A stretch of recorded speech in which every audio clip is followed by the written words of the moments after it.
You aren't old enough. You aren't thin enough. You aren't pretty enough. You aren't enough. Have you ever been told these things before? I know I have. Theodore Roosevelt once said, "It is not the critic who counts, not the man who points out how the strong man stumbles, or where the doer of deeds could have done them better. The credit belongs to the man who is actually in the arena, whose face is marred with dust and sweat and blood, who strives valiantly, who errs, who comes short again and again, because there is no effort without error and shortcoming. But who does know the deeds?" Sorry, I lost my place. Because there is no effort with error and shortcoming. But who does actually strive to do the deeds? Who knows great enthusiasms, the great devotions? Who spends himself in a worthy cause? Who, at best, knows, in the end, the triumph of high achievement? And who, at the worst, if he fails, at least he fails while daring greatly, so that his place shall never be with those cold and timid souls who neither know victory nor defeat. Now that's kind of a powerful quote, but the reason I bring it up is because I found throughout research that, and throughout history, that a lot of people have followed those concepts. People like Albert Einstein. He was thought to be stupid, yet changed the fundamental understanding of the universe. Abraham Lincoln. He went from not having proper education to being one of the most influential presidents of all time. J.K. Rowling. She was so poor that she wrote Harry Potter on napkins because she couldn't afford paper. But now she is the first billionaire to lose her billionaire status because she gave so much of her wealth to charity. Failure to success is everywhere. I've experienced it myself. My story begins with a 4th of July party. My dad happened to invite like 150 people over. It was kind of a big party. And my brother Ethan happened to take out a bow. And I'd never seen it before. I know Hunger Games was like just starting and Brave wasn't a thing, so little kid me had no idea really what it was, but it looked kind of cool. And so he asked me, "Abby, do you want to try this?" And I said, "Sure, why not?" So he showed me how like the safety features and stuff and everything, and showed me how to pull it back.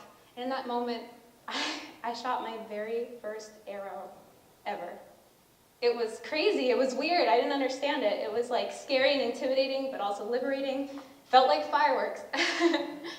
And so I decided, like most little girls would do at that age, to go up to my dad and ask for a bow. And I asked him, "Could we get one? This would be so cool, I want to learn." And he calmed me down a little bit.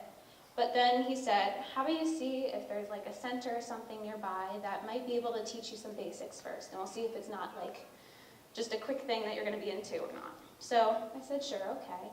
So my mom and I did research, and we found that the Bow Rec Center happened to have a club starting up.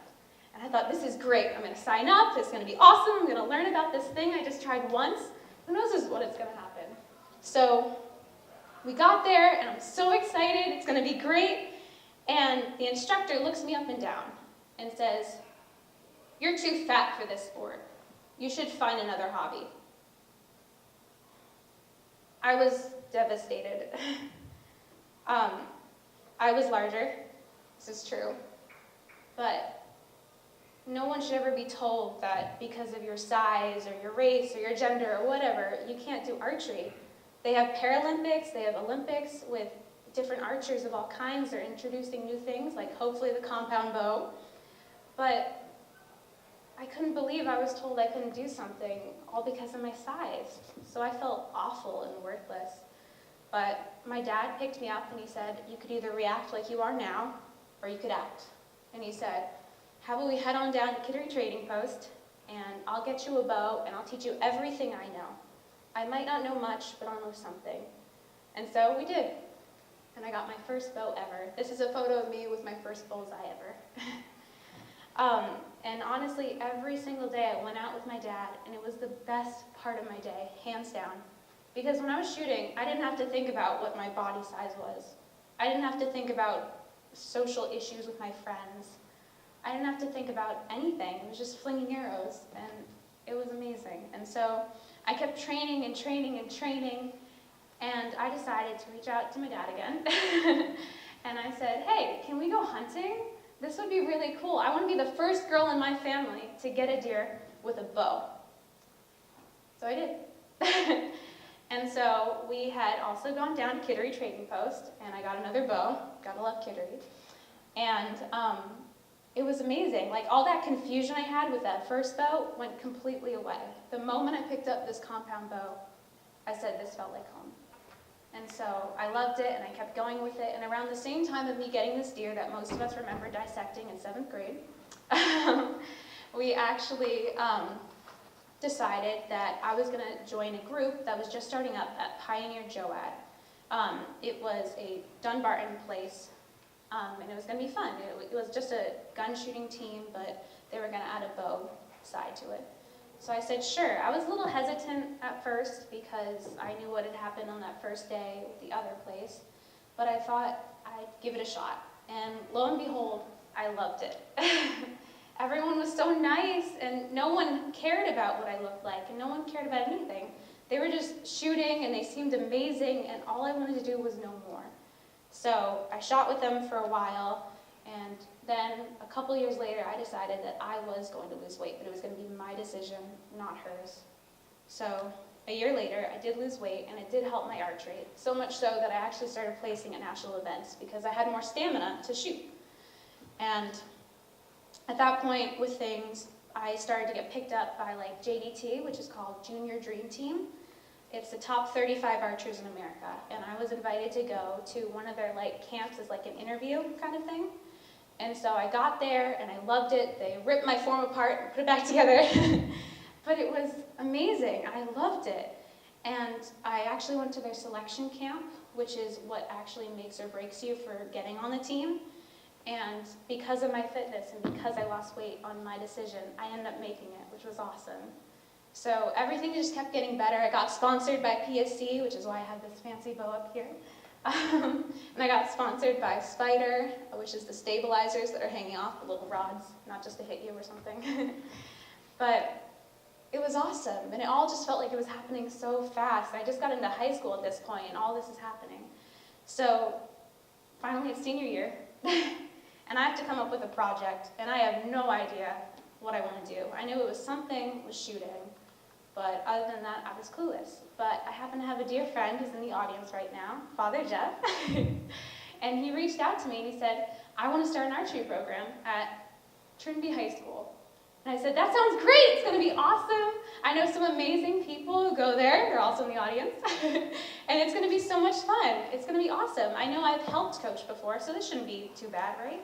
So I gave it a shot, and I reached out to AIM, which is a group that shoots at Bass Pro Shop. And they were so nice that they actually let us use their equipment and their space for free. I ended up giving them a donation for their kindness, but it was very, very nice. I did not expect that, and it solved a whole bunch of issues that could have occurred.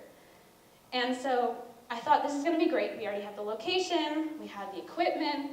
I just got to get students. So I came up with marketing plans. I put targets all around Trinity High School. I handed out flyers. I had to set up every single class. I had to come up with schedules, which I have a new appreciation for teachers because that is very difficult. Oh my gosh. But it was amazing. And even though it was difficult with these different things, I learned how I want to market if I were to do this again. But as much as these things that I'm showing up here were difficult, the biggest thing that I learned that I didn't think would be difficult or didn't even think of was the fact that anytime I had a class, I was going to teach it as the head coach, not just the assistant coach. And so that kind of changed things too. I never had that perspective before. And I always had a ball of anxiety going in because I didn't want to let you guys down. And I did work hard, and I know I had some days that I had some of my own emotional things that I had to get through, or students had to get through, but it was amazing. And one of the best and most important moments that kept coming up throughout the time that I had with Trinity students was these little moments when they'd remind me of when I was a little kid and when I was first out there with my dad, because they would nail that bullseye, or they'd nail that balloon, or they'd learn a new form technique, and they'd get this big smile on their face, and it was just so nice and rewarding, and it showed me that what I was doing was important, and that I was right where I needed to be. So, I know I'm getting a little off track now with my project, but the bottom line of my whole speech is to take your shot. Whether that be moving to that city, auditioning for that show, asking that girl out to prom, whatever it is, take your shot. I like to end it with this quote. Success is a little like wrestling with a gorilla. You don't quit when you're tired, you quit when the gorilla's tired. Thank you.